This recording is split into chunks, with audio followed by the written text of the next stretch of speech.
Alhamdulillahi ala ihsani wa syukru lahu ala taufiqihi wa amtinani wa asyhadu an la ilaha illallah wahdahu la syarika lahu ta'ziman li sya'ni wa asyhadu anna Muhammadan abduhu wa rasuluhu da'ila ridwani. Allahumma salli alaihi wa ala alihi wa ashabihi wa ikhwani. Hadirin hadirat yang dirahmati oleh Allah Subhanahu wa taala. Kita masih melanjutkan tentang sejarah Bani Israel. Pada pertemuan terakhir bagaimana tentang akhir daripada kisah Nabi Yusuf alaihissalam, kemudian seluruh keluarganya, Nabi Yakub dan istrinya dan anak-anaknya semua berpindah dari Palestina untuk tinggal di Mesir. Kemudian berjalan dengan waktu sampai tiba di zaman Nabi Musa alaihissalam. Nah, zaman antara Nabi Yusuf hingga Nabi Musa alaihissalam ini ada khilaf di kalangan para ahli tarikh ya. Ada yang mengatakan cuma 1 kurun, ada yang mengatakan 4 kurun ya. Tidak ada penjelasan yang tegas ya. Intinya waktu yang cukup panjang antara zamannya Nabi Yusuf sampai Nabi Musa alaihissalam. Maka kemudian bergantilah pemerintahan dari suku Heksos menjadi suku Akbat. Sebagaimana pernah kita jelaskan pada pertemuan sebelumnya bahwasanya di zaman Nabi Yusuf yang memimpin adalah Al-Malik, raja. Jadi dia dari suku Heksos. Kemudian akhirnya terjadi gejolak dan akhirnya direbut oleh suku Akbat yang pemimpinnya disebut dengan Fir'aun. Semua raja suku Akbat namanya Fir'aun ya. Fir'aun itu ibarat gelar raja atau presiden atau pemimpin dan yang lainnya. Seperti pemimpin Mesir namanya Fir'aun, pemimpin Romawi namanya Kaisar ya. Pemimpin Persia namanya Kisra, pemimpin Habasyah namanya siapa namanya? Najasyi. Itu gelar. Nah, ketika Nabi Yusuf alaihissalam meninggal dunia, kemudian berubah pemerintahan, mulailah ya kemudian orang-orang Bani Israel diintimidasi karena mereka dikasih lahan khusus tempat mereka tinggal terpisah dengan suku Akbat. Mulailah mereka diintimidasi, diperbudak oleh Fir'aun dan bala tentaranya ya, sampai akhirnya Allah mentakdirkan lahirlah Nabi Musa alaihissalam. Disebutkan bahwasanya Fir'aun diberi umur panjang oleh Allah Subhanahu wa taala dan dia merasa tidak bakalan mati ya. Orang-orang sudah pada meninggal, dia masih hidup, sehingga kemudian dia semakin sombong dan angkuh. Akhirnya dia merasa dirinya adalah Tuhan ya. Tadinya dia merasa dirinya Tuhan Mesir, kemudian dia semakin meningkat menjadi Tuhan yang paling tertinggi di antara Tuhan-Tuhan yang ada ya.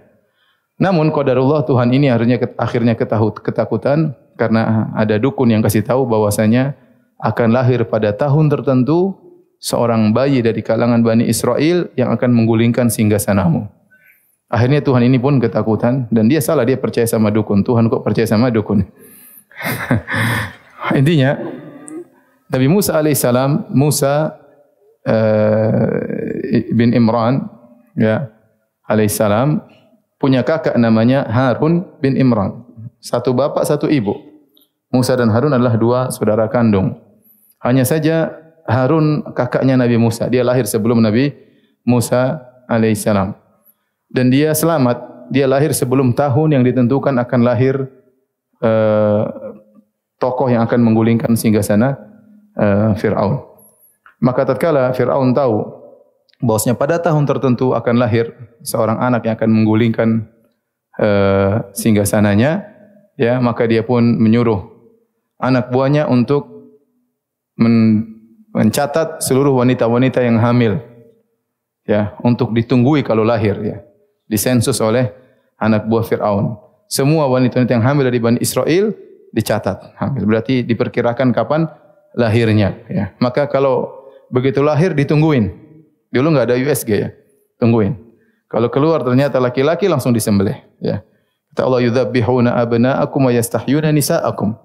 Bahwasanya Firaun dan bala tentaranya mereka membunuh anak-anak laki-laki kalian dan mereka membiarkan hidup anak-anak perempuan. Ditunggu, begitu lahir disembelih. Disebutkan bahwasanya tatkala ibunya dari Musa mengandung tidak ketahuan, perutnya tidak terlalu besar, tidak ketahuan sehingga dia lolos dari sensus yang dilakukan oleh Firaun dan bala tentaranya.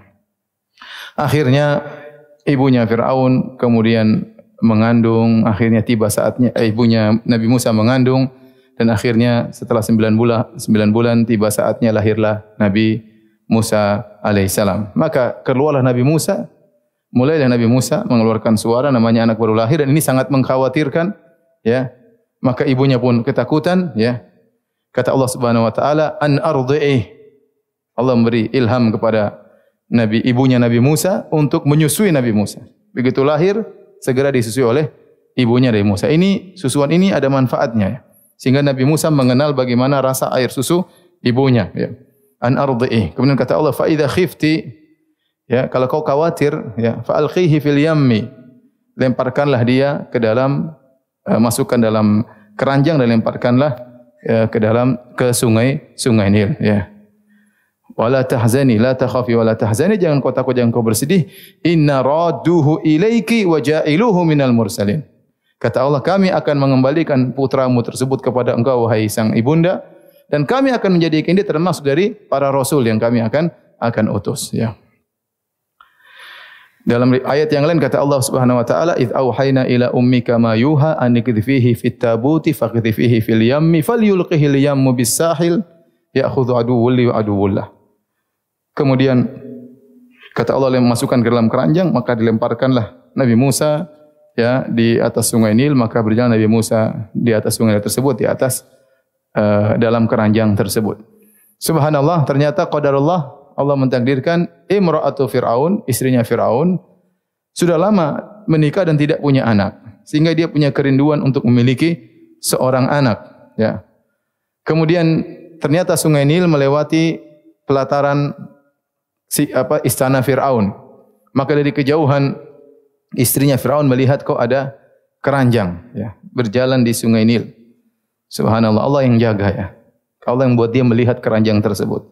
Kemudian dia pun tertarik dan dia pun lihat ternyata ada anak bayi. Ada anak bayi dalam keranjang tersebut. Kata Allah, wa alqaitu alaika mahabbatan minni. Kami lemparkan rasa cinta kepada dirimu, wahai Musa. Semua orang lihat Nabi Musa jatuh cinta sama Nabi Musa alaihissalam. Termasuk istrinya Fir'aun. Begitu istrinya Fir'aun, ya, kata Allah, faltaqatahu alu fir'auna liyakuna lahum aduwan wa hazanan. Maka Musa pun dipungut oleh istrinya Fir'aun, ya. Kemudian dia pun begitu melihat Musa, istrinya Fir'aun pun jatuh cinta. Ini anak menyenangkan istrinya Fir'aun. Akhirnya datang Fir'aun, mungkin istrinya panggil, "Mas, lihat dulu, Mas." Mas Fir'aun datang, lihat ternyata ini badannya coklat, bukan seperti Akbat. Suku Akbat kulitnya putih-putih. Ya, adapun suku Bani Israel kulitnya coklat, ya. Ini bukan suku kita. Ini anak dari Bani Israel, harusnya dibunuh. Dibunuh. Tapi apa kata istrinya Fir'aun? Allah abadikan dalam Al-Quran, la taqtuluhu asa ayyam fa'ana aw nattakhidahu walada, ya. Ya, kata istrinya, jangan kau bunuh dia, wahai suamiku. Bisa jadi ini anak bermanfaat bagi kita di kemudian hari, dan bisa jadi kita angkat sebagai anak angkat kita. Akhirnya Fir'aun pun nurut sama istrinya, ya. Saya sering sampaikan, Fir'aun saja nurut sama istri, apalagi antum, ya. Ini Fir'aun yang bengis luar biasa sama istrinya, "Mas, jangan bunuh dia, Mas." "Oh iya, nggak jadi." Masya Allah, itu Fir'aun yang ngaku sebagai apa? Tuhan, ya. Ini pelajaran bagi jomblo, ya. Jangan sedikit-sedikit ngomel-ngomel sama istri. Akhirnya Musa pun dipungut oleh istrinya Fir'aun, dan ada khilaf siapakah istrinya Fir'aun ini. Sebenarnya ulama mengatakan dia bukan Asia bintu Muzahim. Sebenarnya ulama mengatakan dialah Asia bintu Muzahim yang Allah sebutkan dalam surat At-Tahrim tentang istri Fir'aun yang beriman, yang akhirnya meninggal disiksa oleh Fir'aun di kemudian hari karena beriman kepada Nabi Musa alaihi salam, ya. Yang dirajihkan oleh Ibnu Hajar rahimahullah dalam Fathul Bari, dialah Asiyah bintu Muzahim. Yang kata Nabi SAW, "Kamula minar rijal katsir." Banyak lelaki yang sempurna, walam yakmul minan nisa. Adapun wanita yang sempurna tidak banyak. Di antaranya, ya, Asiyah bintu Muzahim. Di antaranya wanita yang sempurna adalah Maryam bintu Imran, ya. Ini wanita-wanita yang sempurna. Di antaranya Asiyah bintu Muzahim. Dan ini diriwayatkan oleh Ibnu Hajar, dialah Asiyah bintu Muzahim yang akhirnya disiksa oleh Fir'aun. Intinya diambillah Musa, si kecil Musa, mulailah Fir'aun juga sayang karena Allah mengatakan wa alqaitu alaika mahabbatan minni. Akhirnya istrinya Fir'aun sayang, Fir'aun juga sayang, enggak punya anak diangkat jadi anak angkat. Tetapi Musa ternyata nangis. Musa ternyata nangis. Disebutkan dilepaskan di pagi hari. Musa dilepaskan di sungai Nil di pagi hari, mungkin ketemu di waktu duha sama istrinya Fir'aun. Akhirnya Musa pun bikin heboh, nangis. Dicarilah ibu-ibu untuk nyusui Nabi Musa. Datanglah seorang wanita nyusui, kemudian Nabi Musa enggak mau, enggak enak. Datang lagi yang lain enggak enak. Makanya Allah suruh pertama kali an ardhi, susuin apa? Musa. Sehingga Nabi Musa sudah hafal rasa susu ibunya ya. Ini lain, enggak mau. Nabi Musa enggak mau. Mereka bingung, kata Allah, wa harramna alaihil maradhi'a min qabl. Kami jadikan Musa tidak bisa nyusu dari wanita manapun kecuali ibunya. Maka datang wanita berbondong-bondong nyusui karena mungkin dikasih gaji besar sama Fir'aun, ternyata tidak ada yang bisa nyusui Nabi Musa. Akhirnya datanglah kakaknya Nabi Musa, seorang perempuan yang dia dari kejauhan melihat kemana perginya ya. Fabasurat an junubin, dia melihat dari jauh bagaimana keranjang berjalan kemudian diambil oleh istrinya Fir'aun. Akhirnya tatkala heboh wanita-wanita di Mesir tidak bisa menyusui anak angkatnya Tuhan Fir'aun. Akhirnya dia mengatakan, hal adullukum ala ahli baitin yakfulunahu. Ya, maukah aku tunjukkan kepada kalian suatu keluarga yang bisa nyusui anak ini? Subhanallah. Ternyata siapa? Ibunya. Kata Allah, faraja'naka ila ummika kai taqarra ainuha wa la tahzan. Kami kembalikan engkau kepada ibumu agar dia bahagia dan tidak bersedih. Di sore hari atau di siang hari Musa sudah kembali lagi ke pangkuan ibunya. Maka ibunya pun dibayar oleh Fir'aun untuk tinggal di istana, untuk ngerawat siapa? Musa. Jadi subhanallah, ternyata ibunya Nabi Musa ngerawat Musa, anaknya sendiri bahkan dibayar. Bahkan tinggal di istana. Allah punya rencana, tidak ada yang tahu. Mereka tidak sadar bahwasanya ini singa yang mereka rawat akan memakan mereka di kemudian hari ya. Akhirnya Musa hidup ya, dia anak Bani Israel tetapi hidup dalam kemewahan, makannya sehat, jadilah dia orang yang kuat. Seandainya dia tinggal sama ibunya mungkin makannya sedikit, mungkin sakit-sakitan ya. Mungkin hidup dengan ketakutan, tapi Allah mentakdirkan lain. Jika Allah menghendaki sesuatu, maka Allah akan jalankan. Innallaha latifun khabir. Allah latif. Allah jalankan dengan sesuatu yang tidak disadari oleh seseorang. Maka kemudian Nabi Musa pun tumbuh besar, akhirnya menjadi seorang yang kuat, sampai akhirnya terjadi suatu peristiwa.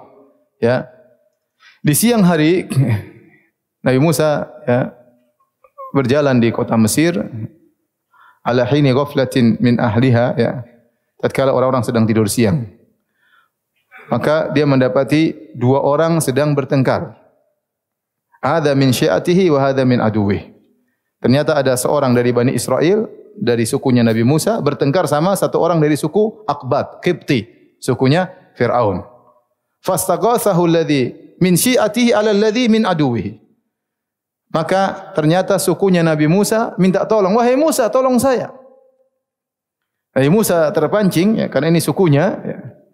Kemudian Nabi Musa pun menyerang lelaki dari suku Qibti tersebut. Ya, fawakazahu Musa faqada alaihi. Nabi Musa pukul orang itu langsung tewas. Nabi Musa ini terkenal sangat kuat. Padahal dia tidak bermaksud untuk membunuh. Mungkin dia dorong tapi saking kuatnya langsung mampus ya. Langsung mampus. Makanya disebutkan waktu Nabi Musa alaihissalam waktu dia mandi, kemudian waktu dituduh dia Bani Israel menuduh dia punya penyakit sekitar kemaluannya, dan akhirnya Nabi Musa mandi di tempat lain. Allah kemudian Nabi Musa meletakkan bajunya di batu ya, sementara Bani Israel mandi di areal yang lain. Tiba-tiba batunya terus berjalan. Nabi Musa pun naik, tidak berpakaian sama sekali, mengejar batu tersebut. Waktu mengejar batu tersebut melewati murid-muridnya yang nuduh dia kemaluannya bermasalah ya. Ini kurang ajarnya Bani Israel. Ustadznya dituduh macam-macam. Intinya nanti akan kita sebutin insyaallah. Intinya Nabi Musa mengatakan, ya hajar thawbi, wahai batu, bajuku, batu jalan terus. Akhirnya Nabi Musa pukul. Pung, kelihatan bekas pukulan Nabi Musa di batu tersebut. Bayangkan betapa kuatnya Nabi Musa. Kalau kita mukul, kelihatan bekas batu di tangan kita.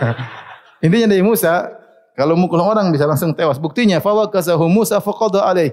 Dia mungkin cuma dorong orang tersebut langsung tewas. Akhirnya dia ketakutan. Kemudian perkara disembunyikan. Nabi Musa pun ya khaifan yataraqab, maka dia pun khawatir. Ini bagaimana? Memang tidak ada orang sekarang khawatir nanti terjadi sesuatu. Jangan-jangan ini kabar tersebar sampai ke Firaun, ya akan terjadi masalah.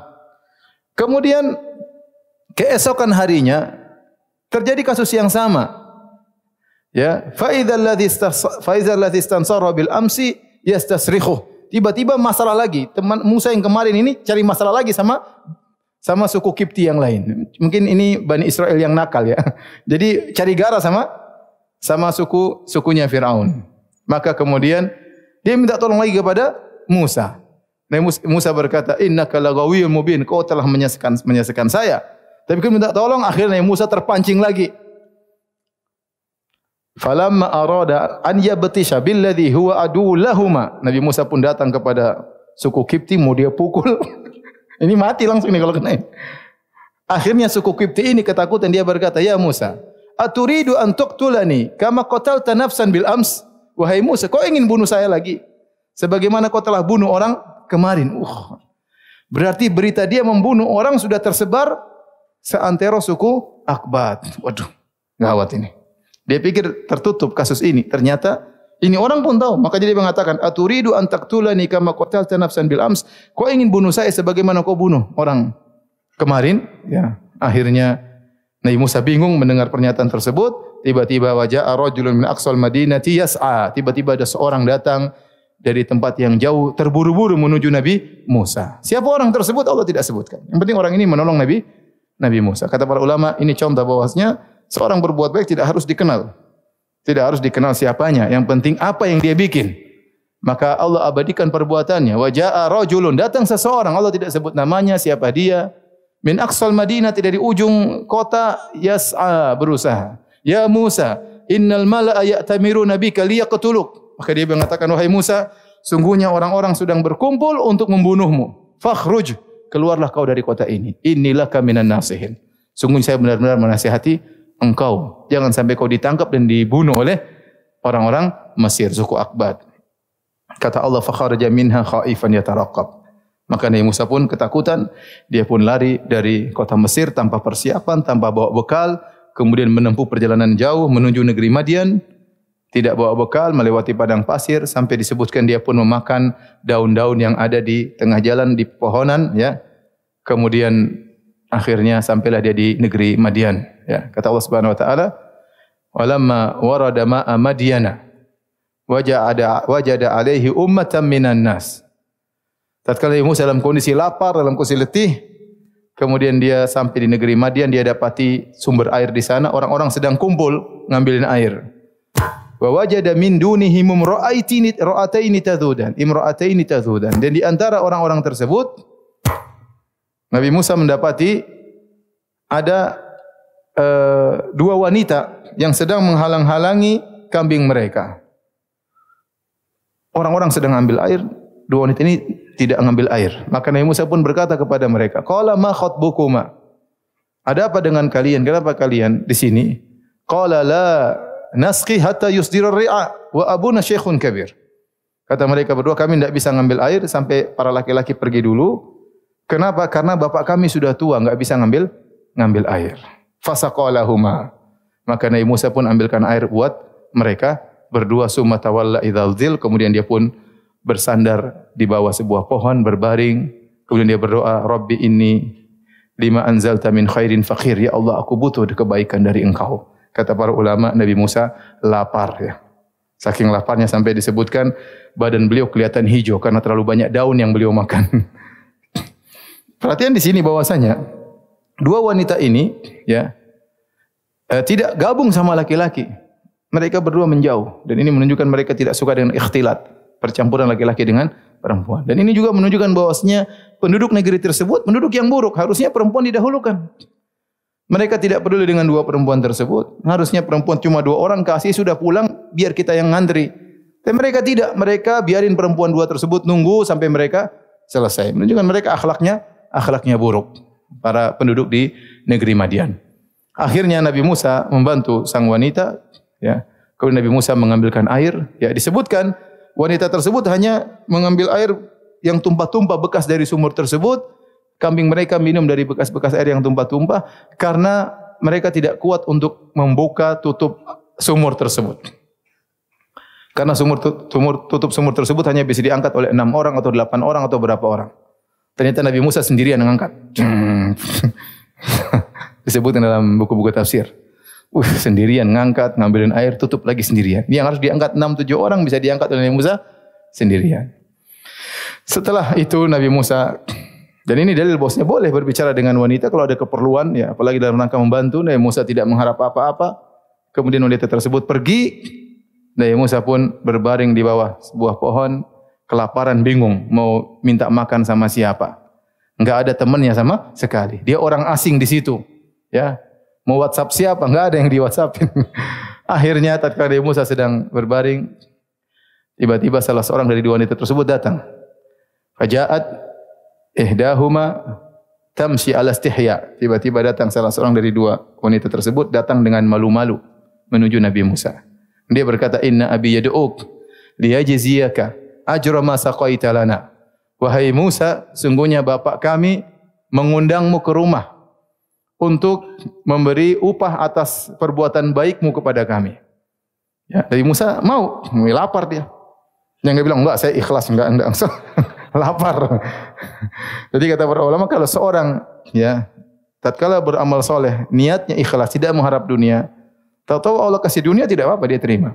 Ya, tetapi dia berusaha tatkala dia beramal soleh, niatnya bukan untuk apa?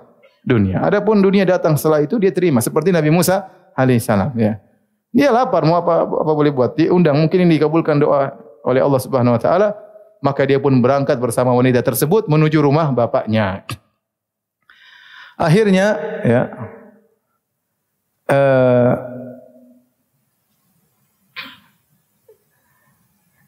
kemudian sampailah di rumah lelaki soleh tersebut. Wa qassa alaihil qasas. Kemudian Nabi Musa pun cerita tentang kisah yang dia alami.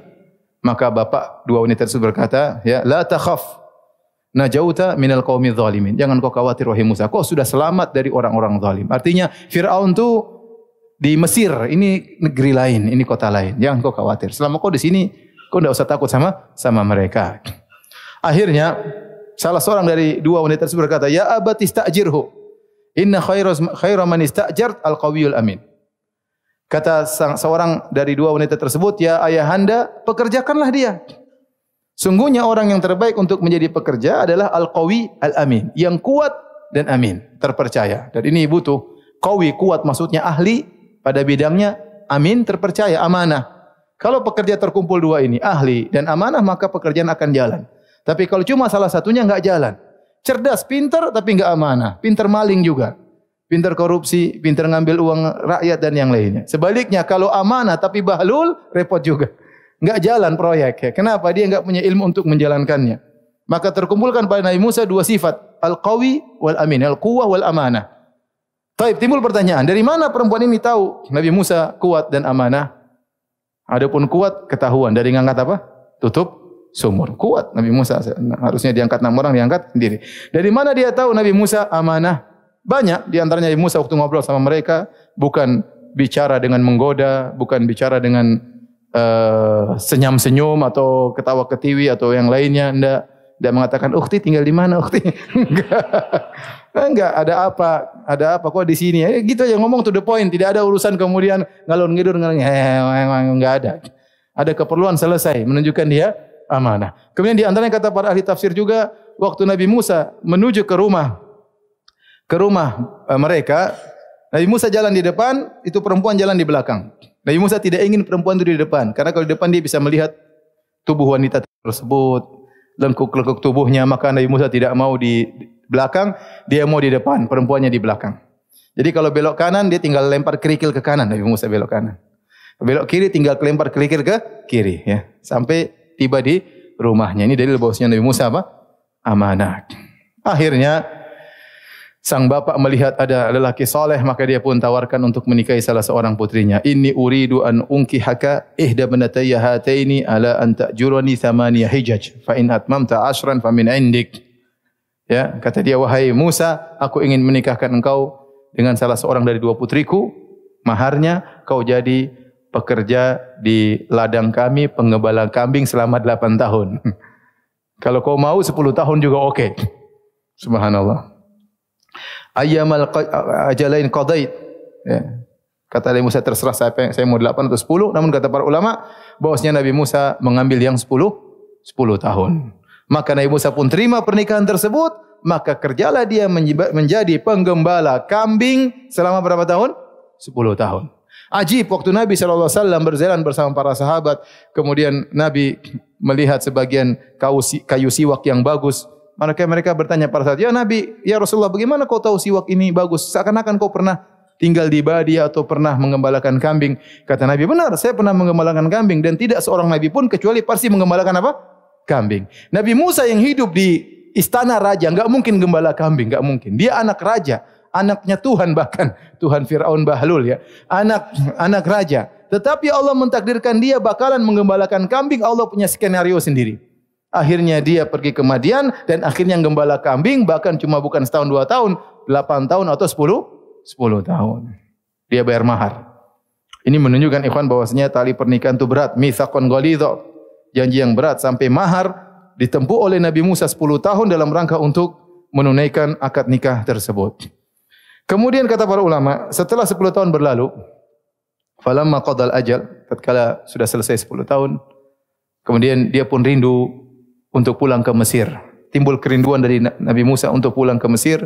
Mungkin ingat keluarganya, ingat ibunya, ingat kakaknya, kerabatnya semua di sana, maka dia ingin tengok. Dan dia berharap 10 tahun sudah berlalu, semoga kasus sudah ditutup, ya, sudah istilahnya? Dipeti eskan, sudah tidak diungkit-ungkit lagi. 10 tahun sudah lama, cukup lama, ya. Akhirnya Nabi Musa berjalan diam-diam menuju ke Mesir, sara bi ahlihi. Maka dia pun berjalan bersama istrinya menuju kota Mesir. Tatkala dia berjalan di musim dingin, ya. Kata Allah, "Hal ataka haditsu Musa, idh ra'a naran faqala li ahlihim kuthu inni anastu nara la'alli atikum minha biqabasin aw ajidu 'alan nari huda." Tiba-tiba di tengah perjalanan Nabi Musa merasa kayak ada api dari kejauhan. Istrinya mungkin enggak lihat, tapi dia melihat. Anasa, dia merasa ada api. Dan dia sayang sama istrinya. Dia bilang, kuthi, dalam ayat yang lain, diam kau di sini, ya. Diamlah kau di sini, aku akan ambilkan air. La'allakum akan ambilkan api, la'allakum tastalun, supaya kau bisa merasakan kehangatan. Itu namanya sayang sama istri. Ya. Jangan bilang, istri, ambilkan selimut. Ya. Ini suaminya yang ambilkan selimut, nyelimutin siapa? Istrinya. Nabi Musa suruh istrinya nunggu, ya, biar dia yang jalan menuju tempat tersebut, khawatir ada apa-apa, dan dia ingin mengambilkan api untuk menghangatkan siapa? Istrinya. Ya, kemudian Nabi Musa pun berjalan, ya. Tiba di sana ternyata ada Allah Subhanahu wa taala. Ya.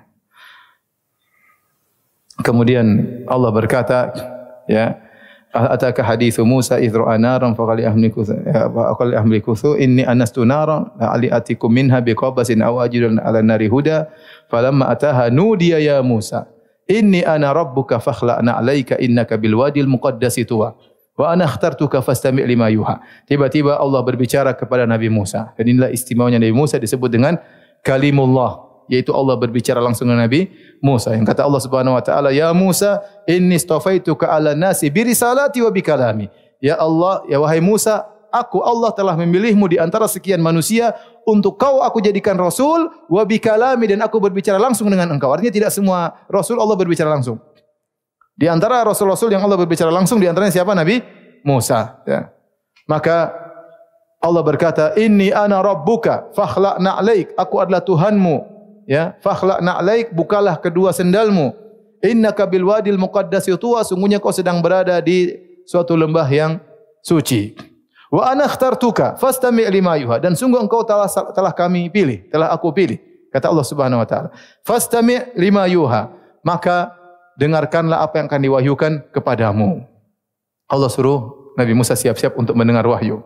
Innani ana Allahu la ilaha illa ana fa'budni wa aqimis salata li dzikri. Sungguhnya aku adalah Allah, tidak ada yang berhak disembah kecuali aku. Ya, maka sembahlah aku dan dirikan salat untuk mengingatku. Seluruh anbiya mereka wajib untuk salat. Syariat salat berlaku pada seluruh nabi, ya. Fa'budni wa aqimis salata li dzikri. Inna sa'ata atiyatun akadu ukhfiha litujza kullu nafsin bima tas'a. Fala yasuddannaka anha man la yu'minu bihi wattaba'a wa tarda. Kata Allah Subhanahu wa taala, "Wa ma tilka bi yaminika ya Musa." Mulailah Allah bicara Nabi Musa karena Allah ingin mengutus Nabi Musa kepada Firaun, maka Allah ingin siapkan mukjizat kepada Nabi Musa.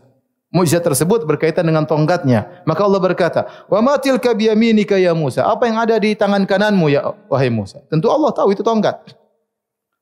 Allah berbicara Nabi Musa. Nabi Musa mulai semangat cerita. Qala hiya asaya atawakka'u 'alaiha wa ahussu biha 'ala ghanami wa liya fiha ma'aribu ukhra. Ya Allah, ini tongkat kesayanganku, intinya begitu. Ini tongkat, ini enggak punya harta, cuma punya apa? Tongkat.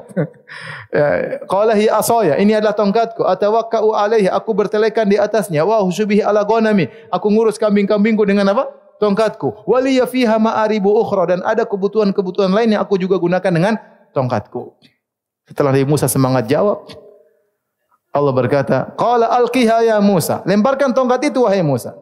Fa alqaha fa idza hiya hayyatun tas'a. Tatkala Nabi Musa lempar, tiba-tiba tongkat tersebut berubah menjadi ular. Dalam ayat yang lain, ya. Falamma ra'aha tahtazzu ka'annaha jan, ya. Tatkala Nabi Musa melihat tongkat tersebut, maka bergerak dengan geliat tongkat tersebut, ular yang bergerak. Apa yang terjadi? Walla mudbiran walam yu'aqib. Nabi Musa langsung begitu lihat tongkat jadi ular, dia langsung balik, dia kabur ya. Jadi bukan mundur, bukan enggak. Langsung balik kabur. Saking takutnya, padahal badannya kuat. Tapi melihat ular besar, Nabi Musa kata Allah, walla itu bukan mundur begini, tapi langsung balik, langsung apa? Kabur saking takutnya. Allah bilang, "Ya Musa, aqbil, wahai Musa, balik kamu sini." La takhaf, jangan kau takut. Innaka minal aminin. Sungguhnya kau termasuk orang-orang yang aman, jangan khawatir. Ya. Kata Allah, "Khuzha wa la takhaf." Bukan cuma suruh balik, Allah bilang, "Ambil tu ular." Waduh. Disuruh ambil ular tersebut. Wah, ini sebenarnya ini kata para ulama briefing kepada Nabi Musa. Karena ini mukjizat mau dipaparkan di hadapan Firaun. Kalau Nabi Musa belum latihan, kemudian lempar jadi ular, Nabi Musa kabur, wah, buyar semua ceritanya. Oh, enti aja kabur. Makanya perlu latihan. Semua itu perlu persiapan. Dakwah perlu persiapan. Semuanya perlu. Ya, Nabi Musa aja latihan dulu. Allah kasih latihan. Ya. Khudha wa la takhaf. Sanu'iduha siratahal ula. Ambil itu tongkat, jangan kau takut. Kami akan ulangi lagi kejadian ini. Saat kau bertemu dengan siapa?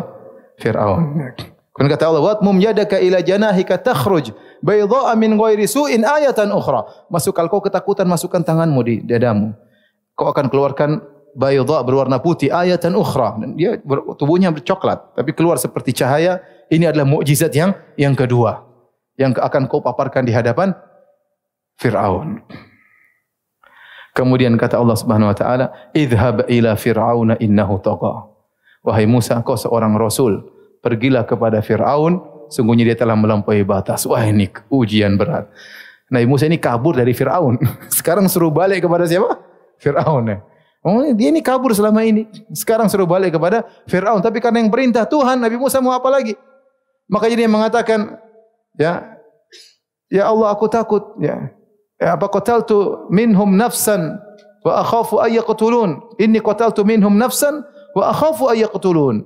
Ya Allah, aku telah membunuh salah seorang dari mereka dan aku khawatir mereka bunuh aku. Nabi Musa takut atau tidak? Takut. Maka Nabi Musa pun berdoa kepada Allah dengan doa yang masyhur, Rabbi shrah li sadri wa yassir li amri wahlul 'uqdatam min lisani yafqahu qawli. Artinya, ya Allah, lapangkanlah dadaku. Wa yassir li amri, mudahkanlah urusanku. Yang paling penting dada itu lapang. Apapun yang terjadi kalau dada itu lapang, mudah untuk dihadapi. Baru kemudian Nabi Musa minta permintaan kedua, wa yassir li amri. Yang pertama, lapangkan dadaku. Yang kedua, mudahkan urusanku. Wahlul 'uqdatam min lisani, hilangkan kekakuan dari lisanku. Nabi Musa tidak pandai ngomong. Ya. Dia tidak pandai ngomong, tidak seperti Harun, ya. Maka dia minta, hilangkanlah kekakuan dari lisanku. Yafqahu qawli, agar mereka bisa paham dengan apa yang aku ucapkan. Kemudian dia berkata, waj'alli waziran min ahli. Ya Allah, jadikanlah Harun sebagai rasul pendampingku. Jadikanlah pembantu dari keluargaku, Harun akhi, yaitu Harun saudaraku, kakakku. Usjud bihi azri, jadikanlah dia untuk menguatkan aku. Wa asyrikhu fi amri, dan sertakanlah dia dalam urusanku, jadikanlah dia seorang rasul. Kai nusabbihaka katsira. Bukan apa-apa ya Allah agar kami bisa bertasbih kepada Engkau dengan sebanyak-banyaknya. Bukan untuk dunia, bukan untuk jadi raja, bukan untuk jadi penguasa dunia. Bantulah, kirimlah Harun bersamaku, kai nusabbihaka katsira, agar kami bisa bertasbih kepada Engkau dengan tasbih yang banyak. Wa nadhkuruka katsira, agar kami bisa berzikir kepada Engkau dengan zikir yang banyak. Innaka kunta bina basira. Sungguhnya Engkau selalu memandang kami, melihat kami. Kata Allah, qala qad utita su'laka ya Musa. Permintaanmu dikabulkan. Makanya kata para ulama, tidak ada seorang saudara paling berjasa kepada saudaranya seperti jasa Musa kepada Harun. Seperti jasa Musa kepada Harun. Karena dengan sebab permintaan Musa, Harun jadi rasul. Dan ini menunjukkan Nabi Musa benar-benar memiliki kedudukan di sisi Allah. Makanya Allah mengatakan, wa kana indallahi wajiha. Bahwasanya Musa itu seorang yang memiliki kedudukan di sisi Allah Subhanahu wa taala. Buktinya dia minta syafaat, memberi syafaat kepada saudaranya. Bukan cuma dijadikan orang soleh, dijadikan rasul, Allah kabulkan. Betapa sering kita berdoa, ya Allah jadikanlah anakku anak soleh, enggak soleh-soleh. Ya Allah jadikanlah suamiku rajin ke masjid, enggak ke masjid-masjid. Masih saja ngerokokan, main gaple, kemudian nonton macam-macam, enggak berubah-berubah. Betapa sering kita berdoa kepada Allah, ya Allah istriku jadikanlah dia lemah lembut, jangan suka ngomel, tetap saja ngomel. Bayangkan Musa berdoa bukan cuma bilang ya Allah jadikan Harun jadi orang soleh, tidak. Ya Allah jadikan Harun jadi apa? Rasul. Masya Allah. Kata Allah jadi. Masya Allah. Qala qad utita su'laka ya Musa, telah diberikan permintaanmu, dikabulkan permintaanmu wahai Musa. Dalam ayat yang lain kata Nabi Musa alaihissalam, wa akhi Harun huwa afsahu minni lisana. Ya. Dan adapun Harun saudaraku lebih pintar ngomong. Jadi lebih fasih daripada aku. Jadi Nabi Musa maksudnya Harun ini dipanggil jadi rasul supaya nanti mereka berdua berjalan. Nah, nanti yang jadi juru bicaranya Harun. Yang jadi juru bicaranya siapa? Harun. Itu rencananya Nabi Musa. Kata Allah, qala qad utita su'laka ya Musa, telah dikabulkan permintaanmu wahai Musa, wa laqad mananna 'alaika marratan ukhra. Dan sungguh kami telah memberikan engkau kenikmatan-kenikmatan yang lain sebelum ini. Jadi dalil bahwasanya ya, betapa banyak kenikmatan yang Allah berikan kepada kita yang kita tidak minta dan ternyata Allah berikan karena Allah tahu kita perlu dengan kenikmatan tersebut. Di antaranya kisah Musa. Waktu Nabi Musa minta nikmat-nikmat tersebut, lapangkan dada, mudahkan aku untuk berbicara, jadikan Harun sebagai rasul. Allah mengatakan, "Wa laqad mananna 'alaika marratan ukhra." Sungguh kami sebelumnya telah memberikan engkau kenikmatan wahai Musa. "Its auhayna ila ummika." Ingatkah waktu kau masih kecil kau tidak tahu, kau belum bisa minta apa-apa, belum bisa berdoa, tapi Allah selamatkan siapa? Musa. Allah selamatkan oleh ibunya, disuruh taruh di keranjang, disuruh dilepaskan di sungai Nil. Allah yang menjadikan istrinya Fir'aun suka sama kamu. Allah yang menolong, Allah yang padahal itu semua tidak pernah Musa minta. Oleh karenanya, nikmat yang tidak kita minta yang Allah berikan kepada kita lebih banyak daripada nikmat yang kita minta. Kalau kita minta belum tentu Allah kabulkan karena Allah tahu mungkin tidak pas buat kita atau belum saatnya sekarang dikabulkan. Tetapi Allah kasih kita nikmat banyak yang tidak kita minta karena Allah tahu itu saatnya kita membutuhkan nikmat tersebut yang sesuai dengan kondisi kita. Maka akhirnya Harun pun menjadi rasul ya. Kata Allah, "Idhhaba ila fir'auna innahu tagha." Pergilah kalian berdua kepada Firaun, sungguhnya dia telah melampaui batas. Faqula lahu qawlan layyinan la'allahu yatadhakkaru aw yakhsha. Ucapkanlah kalian berdua kepada Firaun dengan kata-kata yang lembut ya, la'allahu yatadhakkaru aw yakhsha. Siapa tahu dia mengambil pelajaran, siapa tahu dia sadar.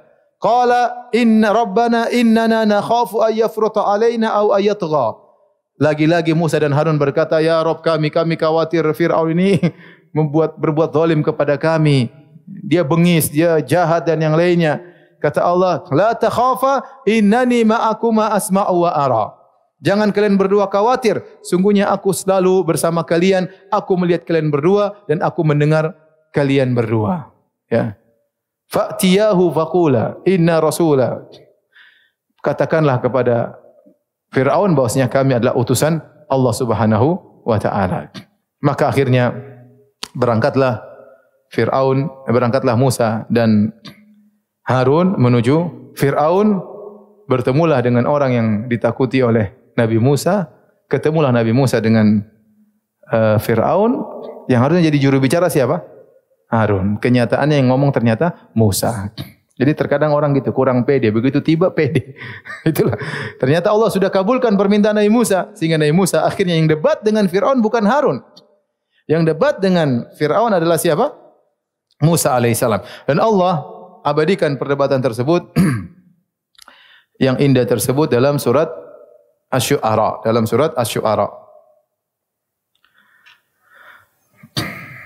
Saya carikan ya.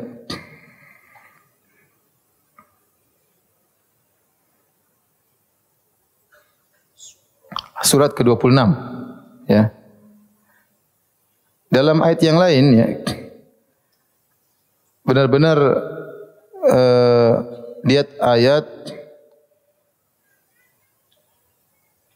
17, ayat 16, ayat 17. 16 ayat 17 ya. Kata Allah Subhanahu wa taala surat 26 ayat 16, "Fa'tiya fir'auna faqula inna rasulu rabbil alamin." Datanglah kalian berdua kepada Firaun dan sampaikanlah bahwasanya kami berdua adalah utusan penguasa alam semesta ini. An arsil ma'ana bani Israel. Lepaskanlah bani Israel kepada kami. Jangan kau belenggu, jangan kau perbudak, jangan kau siksa, biarkanlah mereka pergi bersama kami. Jangan disiksa bani Israel.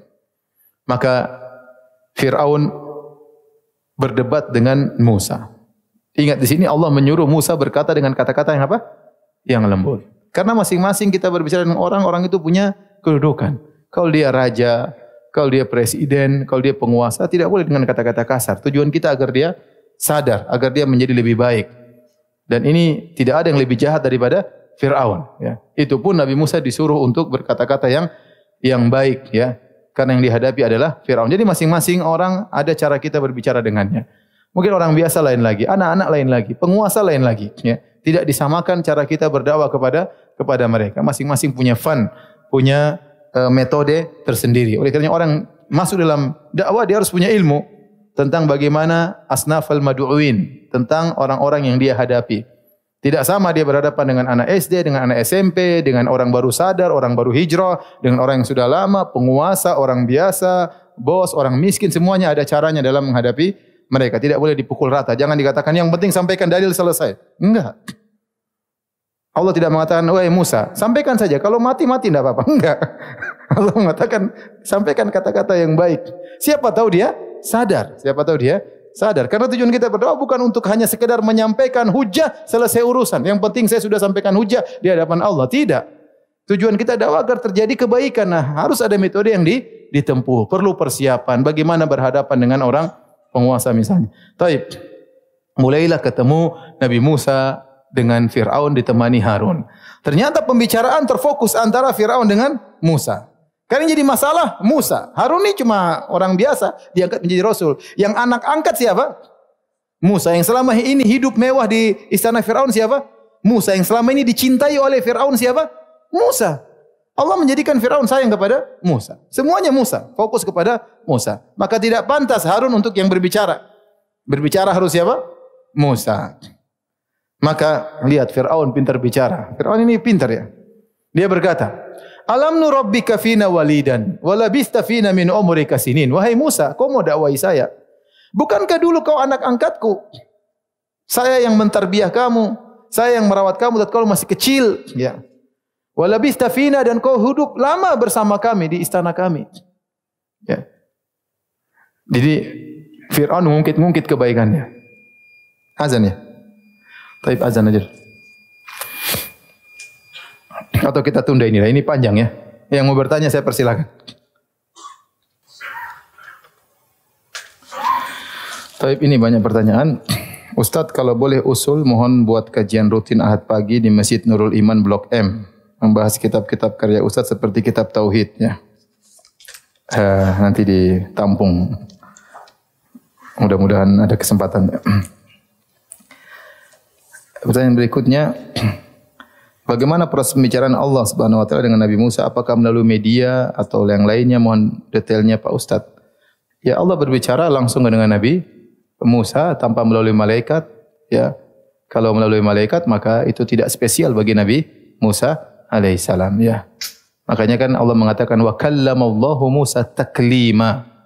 Dan Allah berbicara dengan Nabi Musa dengan pembicaraan yang sungguh-sungguhnya. Kalau orang ngerti bahasa Arab tahu taklima di situ adalah masdar untuk menekankan, litakid untuk menekankan. Kalau kita artikan dalam bahasa Arab, wa kallamallahu Musa taklima, sungguh benar-benar Allah berbicara dengan Nabi Musa. Kalau ternyata Allah berbicara lewat malaikat, Allah berbicara lewat pohon misalnya, atau burung yang mengantarkan bicaraan Allah, makanya tidak disebut dengan berbicara dengan sesungguh-sungguhnya. Ya, maka Musa menjadi spesial karena Allah berbicara langsung dengan Nabi Musa. Makanya tatkala Nabi Musa merasa kelezatan berbicara dengan Allah, Nabi Musa ingin lihat Allah. Maka Nabi Musa mengatakan, Rabbi arini anzur ilaik. Ya Allah, aku ingin lihat engkau. Ya, aku ingin lihat engkau. Karena kata para ulama, Nabi Musa rindu ingin bertemu dengan Allah. Sudah dengar bicaranya, ingin lihat zat Allah Subhanahu wa taala. Tapi kata Allah, kau tidak mampu melihatku. Nabi Musa kemudian pingsan tatkala tajalli Allah Subhanahu wa taala. Pertanyaan berikutnya, ibunya Nabi Musa pada waktu disuruh menghanyutkan Nabi Musa ke Sungai Nil melalui mimpi atau dalam keadaan sadar? Wallahu alam bisawab. Apakah melalui mimpi, ilham, atau dengan bisikan, atau dengan mengutus malaikat? Ya, tidak dijelaskan secara detail oleh Allah Subhanahu Wa Taala. Yang jelas ibunya Nabi Musa bukanlah seorang nabi perempuan. Sama seperti Maryam, Isa bin Maryam. Maryam juga didatangi oleh malaikat apa? Jibril. Ya. Tetapi tidak menjadikan Maryam sebagai nabi perempuan. Karena nabi tidak ada perempuan. Nabi cuma apa? Laki-laki. Illa rijalan. Tidaklah kami mengutus kecuali para lelaki. Adapun proses bagaimana dia mendapatkan ilham dari Allah, apakah dengan mimpi ataukah ada suara ataukah lewat malaikat, wallahu alam bisawab, tidak dijelaskan dengan detail. Apakah berdosa jika tidak bermazhab? Ya, sekarang kalau kita lihat mazhab itu muncul belakangan, ya, mazhab Hanafi, mazhab kemudian mazhab Maliki, kemudian mazhab Syafi'i, baru mazhab Hambali. Kemudian orang-orang yang hidup sebelum Imam Abu Hanifah, bukankah mereka semua tidak bermadhab? Tabi'in, para sahabat, apakah mereka berdosa? Jawabannya tidak. Jawabannya tidak. Kemudian setiap imam madhab tersebut tidak pernah mengharuskan untuk bermadhab kepada dia. Oleh karenanya Abu Hanifah tidak pernah mewajibkan murid-muridnya untuk bermadhab kepada Imam Abu Hanifah. Imam Malik pun demikian, tidak pernah mewajibkan murid-muridnya untuk bermadhab kepada Imam Malik. Bahkan Imam Malik masyhur dengan perkataannya, kullun yu'khadhu min qawlihi wa yurad. Semua orang boleh diambil perkataannya dan boleh ditolak. Ila sahibah hadzal qabr, kecuali Muhammad sallallahu alaihi wasallam yang perkataannya harus diambil. Oleh karenanya di antaranya murid Imam Malik adalah Imam Syafi'i. Imam Syafi'i berguru kepada Imam Malik dan berguru kepada muridnya Abu Hanifah. Dia berguru kepada Muhammad bin Hasan Asy-Syaibani, salah seorang murid dari Abu Hanifah yang masyhur, yaitu di antaranya Muhammad bin Hasan Asy-Syaibani. Kemudian dia berguru juga kepada Imam Malik, maka kemudian Imam Syafi'i membuat madrasah baru, mazhab baru. Dia tidak buat, tetapi dia jadi guru yang baru dengan metode ilmu yang baru sehingga jadilah mazhab apa? Syafi'i. Apakah dia tidak taat sama Imam Malik? Karena Imam Malik memang tidak pernah menyuruh dia harus ikut saya, tidak ada. Di antara murid Imam Syafi'i namanya Imam Ahmad bin Hambal. Imam Ahmad bin Hambal juga tidak ngekor kepada Imam Syafi'i. Buktinya muncullah mazhab baru namanya mazhab apa? Ahmad bin Hambal. Berarti Imam Syafi'i tidak pernah menyuruh muridnya untuk harus ikut sama dia. Buktinya Imam Ahmad punya mazhab tersendiri. Dan ternyata mazhab bukan cuma 4, ada mazhab Zahiriyah, ada mazhab Abu Thawr. Dan dahulu banyak ulama yang masing-masing mewakili mazhab. Seperti sering dinukil ucapan mereka oleh Imam Abu Isa At-Tirmidzi dalam Sunan Tirmidzi. Ada pendapat Ishaq bin Rahuya, gurunya Imam Bukhari. Kemudian ada Sufyan bin Uyainah, ada mazhab Tsauri. Dinukil masing-masing ini. Itu kedudukan mereka sama dengan Syafi'i, dengan Ahmad, dengan Malik. Semuanya sama, tetapi mereka ini muridnya tidak mengembangkan ilmu mereka. Ishaq bin Rahuya tidak ada ilmunya yang dikembangkan, dilanjutkan sehingga begitu saja tinggal pendapat mereka namun tidak berkembang. Berbeda dengan Imam Abu Hanifah, Imam Malik, Imam Syafi'i, Imam Ahmad, murid-muridnya mengembangkan ilmu mereka sampai jadilah suatu apa? Mazhab. Padahal mereka tidak pernah buat namanya pertemuan, ayo kita bikin mazhab. Enggak, tapi itu berjalan dengan natural, dengan sendirinya. Karena ilmunya berkembang, maka ini metode Imam Syafi'i, metode Imam Ahmad, metode Imam Malik, metode Imam Abu Hanifah misalnya. Al-Imam Al-Bukhari sendiri tidak bermazhab. Ya, sering menyelisih. Banyak orang mengatakan dia mazhab Syafi'i. Ternyata dalam masalah fikih dia banyak menyelisih Imam Syafi'i. Nampak dari judul-judul yang beliau buat dalam Sahih Bukhari. Mau dikatakan mazhab Hambali juga tidak. Beliau banyak menyelisih juga mazhab Hambali. Sampai dikatakan dia punya mazhab sendiri. Imam Al-Bukhari. Menunjukkan tidak wajib untuk bermadhab. Tetapi orang kalau belajar fikih dianjurkan bermadhab terlebih dahulu dalam rangka untuk memudahkan belajar. Dalam rangka untuk memudahkan apa? Belajar. Seandainya ada seorang dia menguasai kitab fikih tertentu, apa mazhab Hambali atau mazhab Syafi'i atau mazhab Maliki, bagus. Setelah itu baru kemudian dia melebar kepada yang lainnya, itu mempermudah dia untuk belajar agama. Namun tidak dikatakan apa? Wajib. Sebagian ulama pindah mazhab. Di antara yang terkenal pindah mazhab adalah Ibnu Daqiqil Aid. Ibnu Daqiqil Aid tadinya bermazhab Maliki, kemudian pindah ke mazhab Syafi'i. Namun dalam syarah beliau terhadap Umdatul Ahkam, sebagaimana saya sering baca dahulu, beliau terkadang menyelisih Imam Malik dan beliau terkadang menyelisih Imam Syafi'i. Kata beliau, Imam Syafi'i berkata demikian dan dia menyelisih. Demikian juga jangankan Ibnu Daqiqil Aid, muridnya langsung Imam Syafi'i, Al-Muzani, menukil perkataan Imam Syafi'i kemudian dia bantah perkataan Imam Syafi'i. Jadi sebenarnya mazhab itu adalah mempermudah untuk apa? Belajar, namun tidak dikatakan apa? Wajib. Nanti ada seorang berkata, kamu kalau sudah mazhab Syafi'i, solatmu, nikahmu, semuanya harus benar apa? Syafi'i. Gerakan solatmu juga, ini tidak benar. Mana dalilnya seperti itu? Kalau Imam Syafi'i Nabi, oke. Kalau Imam Syafi'i bukan Nabi, dia tidak lebih hebat daripada imam yang lain. Maka semuanya ditimbang dengan apa? Al-Quran dan Sunnah. Tetapi tidak boleh juga kita sebaliknya kemudian menentang mazhab. Enggak benar bermazhab itu juga salah. Karena para ulama ahlu sunnah mereka juga bermazhab. Tapi mereka tidak fanatik mazhab. Contoh, Syekh Utsaimin mazhabnya apa? Hambali. Ibnu Taimiyah mazhabnya apa? Hambali. Muhammad bin Abdul Wahhab yang dibilang Wahabi mazhabnya apa? Hambali. Ya. Syekh bin Baz mazhabnya apa? Hambali. Banyak yang bermazhab Hambali. Imam Syafi'i ya mazhabnya Syafi'i, dan banyak ulama demikian ya. Jadi silakan bermazhab. Mazhab itu metode mempermudah untuk belajar. Tidak boleh kita tentang dan juga tidak boleh kita wajibkan. Boleh bermazhab, yang tidak boleh adalah fanatik. Baik, demikian saja kajian kita. Mohon maaf banyak pertanyaan tidak bisa dijawab, kekurangan ilmu dan waktu. InsyaAllah kita tunda 2 minggu lagi. Subhanakallah bihamdik, asyhadu an la ilaha illa anta, astaghfiruka wa atubu ilaik. Assalamualaikum warahmatullahi wabarakatuh.